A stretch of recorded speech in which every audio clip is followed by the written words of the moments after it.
चलित मास 20, 21 और 22 तारिख 3 दिन धरी राउरकेला विमान बंदर निकटस्थ प्रदर्शनी पड़िया एक्जिबिशन ग्राउंड रे Rourkela chamber of commerce and industry पक्षरु बिजनेस कॉन्क्लेव 2024 आयोजित हो बोली आज चैंबर भवन में अनुष्ठित एक सांबादिक सम्मेलन रे प्रकाश करा जायछि।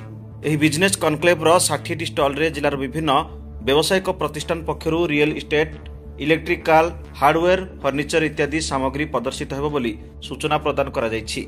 3 दिन धरी चलिबाकु थिबा एही बिजनेस कॉन्क्लेव प्रत्येक दिनर कार्यक्रम को 2 भाग में विभक्त करा जायथिबा बेले प्रथमार्ध कार्यक्रम पूर्वाह्न 11 आरंभ होई संध्या 5टा पर्यंत चलिबो एवं द्वितीयार्ध कार्यक्रम संध्या 5:30 आरंभ हेबो। एही द्वितीयार्ध कार्यक्रम रे रहिछि सांस्कृतिक कार्यक्रम।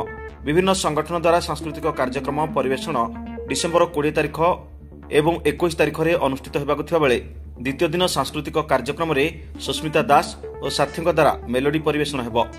Rourkela chamber of commerce and industries एही सांबादिक सम्मेलन रे चैंबर रो अध्यक्ष प्रभात कुमार टेम्ब्रियल, उपसभापति संतोष कुमार अग्रवाल, साधारण संपादक शुभम कापुर, उपसभापति विश्वनाथ दे, अर्थ संपादक मनीष मोदी एवं पूर्वतन अध्यक्ष सुनील कायल प्रमुख उपस्थित थिले। Bureau report, Odisha city news.